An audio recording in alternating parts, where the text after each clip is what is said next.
Salam revival, berubah, berkarya, menjadi berkat. Puji Tuhan, kita kembali dapat mendengarkan firman Tuhan dalam Renungan 79, kiranya bisa menjadi berkat dalam kehidupan kita semua. Kita akan sama-sama belajar mengenai firman Tuhan. Mari kita sama-sama lihat di dalam Amsal pasal yang ke-14 ayat yang ke-22.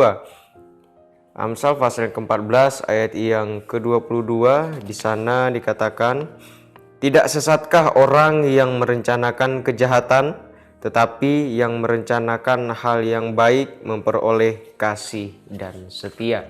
Ya, puji Tuhan. Betapa menyedihkannya kalau kita melihat jalan orang jahat, orang-orang yang melakukan hal yang jahat, hal yang tidak sesuai dengan kebenaran firman Tuhan. Ya, bukan hanya mereka yang melakukan, tetapi mereka yang merencanakan hal yang jahat, ya. Sebab apa? Sebab di sana firman Tuhan menjelaskan bahwa mereka adalah orang-orang yang sesat, ya. Mereka tidak melakukan sesuai dengan kebenaran firman Tuhan. Hidup mereka tidak sesuai dengan kebenaran firman Tuhan. Dan pada akhirnya kalau orang yang tidak sesuai dengan kebenaran firman Tuhan, maka mereka tidak akan menerima kasih dan karunia daripada Tuhan, melainkan murka yang Tuhan berikan kepada mereka. Tapi kita melihat orang yang baik bisa dibilang juga dengan orang yang bijaksana karena perbuatan mereka, karena perbuatannya dan rencananya akan hal yang baik. Perbuatan yang dilakukannya yang baik, rencana-rencana yang ada dalam pikirannya adalah baik. Mereka dikatakan akan memperoleh kasih dan setia, ya. Mengapa orang, kalau kita melihat, ya, mengapa ada orang yang mau orang melakukan kejahatan? Mengapa bisa orang melakukan kejahatan? Apa penyebab orang bisa melakukan kejahatan? Ya, saya akan memberikan di sini ada beberapa contoh. Yang pertama, degradasi mental, ya. Ini timbul atau terjadi karena adanya satu pemikiran di dalam kehidupan seseorang, sehingga ia mengalami yang namanya depresi, stres, sehingga juga kelainan mental dan lain sebagainya, dan yang termasuk dalam degradasi mental. Nah, itu dapat membuat seseorang bisa melakukan kejahatan, bisa melakukan hal yang jahat, karena mereka sudah tidak memikirkan lagi hal yang lain. Yang penting karena karena mereka depresi, karena mereka sudah stres dan lain sebagainya, mengalami kelainan mental, mereka mengalami gangguan mental, sehingga mereka bisa melakukan kejahatan. Yang kedua adalah alkohol dan narkoba. Ini juga dapat membuat seseorang atau yang mengonsumsi alkohol dan narkoba ini bisa melakukan tindakan kejahatan, karena alkohol dan narkoba bisa membuat seseorang pikirannya tidak baik lagi, pikirannya sudah kacau, sudah kemana-mana, sehingga ia bisa melakukan hal yang jahat, melakukan kejahatan bagi orang-orang di sekitarnya, juga bagi dirinya sendiri. Yang ketiga adalah latar belakang keluarga, ya. Seseorang yang mungkin dalam latar belakang keluarganya yang mungkin bisa dikatakan tidak baik mungkin di dalam keluarganya, atau ada hubungan-hubungan yang tidak baik di dalam keluarganya antara ayah ibu, kakak adik, atau antara orang tua dan anak dan lain sebagainya. Itu juga dapat mempengaruhi kehidupan mereka, sehingga mereka dapat melakukan kejahatan. Tetapi juga bisa dari diri mereka sendiri, ya, yang membuat mereka melakukan kejahatan. Kita bisa melihat juga contoh yang berikutnya adalah media, ya, media. Makanya ada alasan mengapa setiap media memiliki rekomendasi umur, memiliki rekomendasi usia mereka sendiri, dimulai dari majalah hingga TV. Hal ini karena semua program yang ada di media, baik televisi, bioskop, koran, dan lain sebagainya, internet ataupun musik, dapat mempengaruhi bagaimana cara seseorang untuk berpikir, ya, dalam kehidupannya.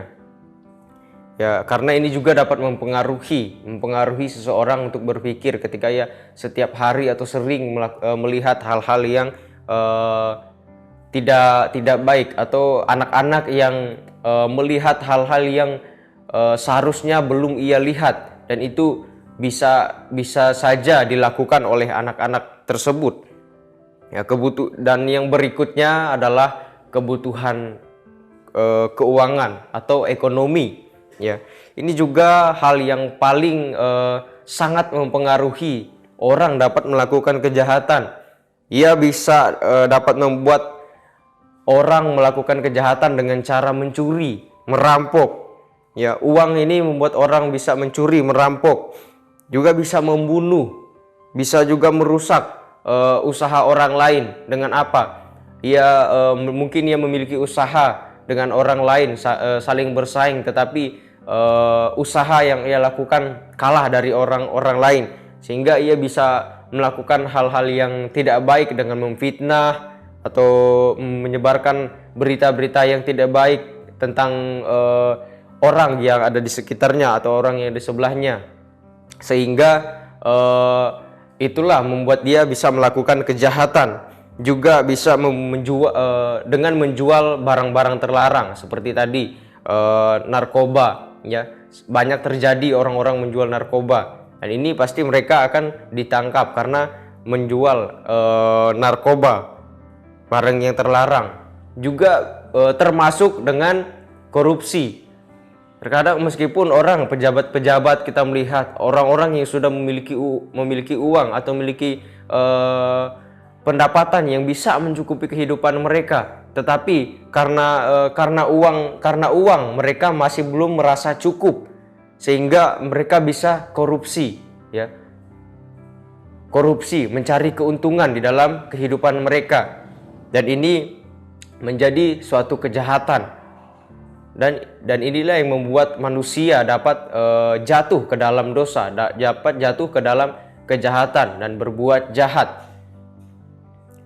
Maka dari itu, kita sebagai anak-anak Tuhan, kita perlu melihat kehidupan kita, sekeliling kita, sekitar kita. Apalagi kita sudah mengerti firman Tuhan, kita sudah mengetahui firman Tuhan, maka tentunya firman Tuhan yang sudah mengajarkan kita harus tahu apa yang harus kita lakukan, apa yang akan kita kerjakan, apa yang akan kita jalani di dalam kehidupan kita setiap harinya, supaya kita tidak melakukan hal yang jahat, tidak melakukan kejahatan, baik itu melalui perkataan, tingkah laku, dan lain sebagainya. Intinya semua hal yang jahat, supaya kita terhindar dari hal yang jahat ini, yaitu dengan kita mengerti, mengingat akan firman Tuhan di dalam kehidupan kita. Dan kita melihat jadi bagaimana caranya agar dapat melepaskan diri dari kejahatan ini, yaitu kalau kita melihat tidak mudah orang bisa berubah menjadi baik. Kalau kita bisa melihat saja orang yang sudah melakukan kejahatan dan dipenjara atau terkena hukuman dan lain sebagainya, tetapi ketika setelah selesai masa hukumannya, ia dibebaskan, ia dilepaskan, bisa kembali kepada kejahatannya lagi. Maka dari itu kita bisa melihat bahwa tidak mudah orang untuk melepaskan kejahatan meskipun sudah diberi hukuman, sudah diberi ganjaran kepadanya. Oleh sebab itu kita bisa melihat firman Tuhan di dalam 1 Tesalonika pasal yang ke-5 ayat yang ke-21 sampai yang ke-22. Di sana dikatakan, "Ujilah segala sesuatu dan peganglah yang baik. Jauhkanlah dirimu dari segala jenis kejahatan."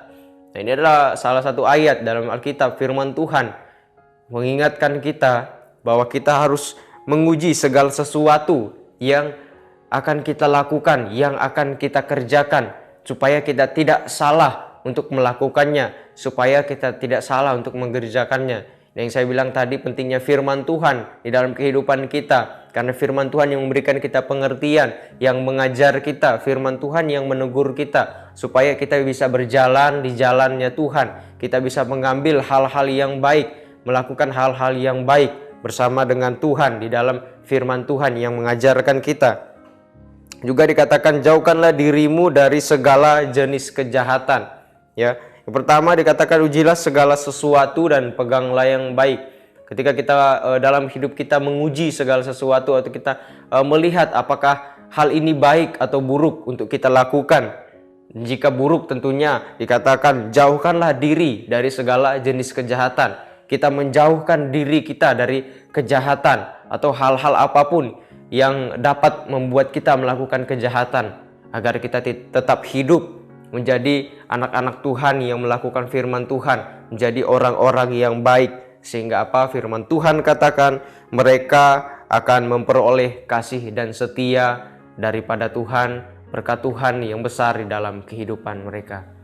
Puji Tuhan, demikian kebenaran firman Tuhan. Biarlah kiranya firman Tuhan ini dapat memberkati kehidupan kita semuanya. Terima kasih Bapak Ibu Saudara sekalian yang telah mengikuti Renungan 79.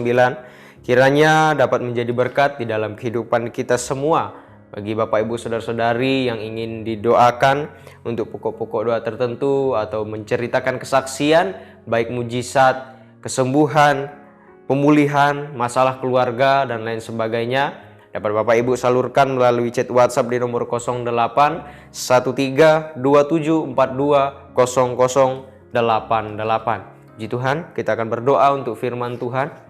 Terima kasih Tuhan Allah Bapa yang bertata di dalam kerajaan surga. Pujian syukur kemuliaan hanya bagi-Mu Tuhan. Biarlah Tuhan dalam kehidupan kami Tuhan, kami mau belajar Tuhan untuk menjauhkan diri kami Tuhan, untuk menjaga diri kami agar kami tidak melakukan hal yang jahat Tuhan. Karena kami mau Tuhan sebagai umat-umat-Mu hidup di dalam kebenaran akan Engkau, menjadi orang-orang yang baik Tuhan.